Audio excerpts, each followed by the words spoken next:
thing I did when I was training my soldiers is I always told them that hope is not a method. How many of you have ever heard that before?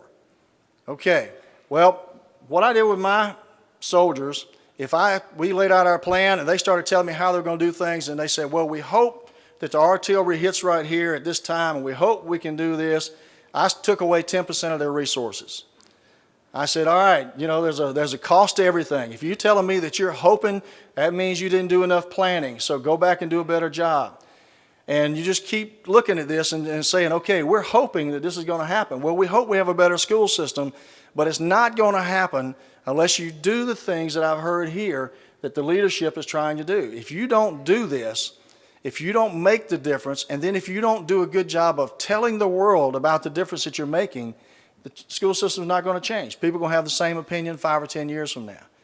So help me adopt this and state that hope is not a method. Make people come up with a reasonable, workable, achievable plan that you can go through and say, you know what, okay, that's a plan we can resource.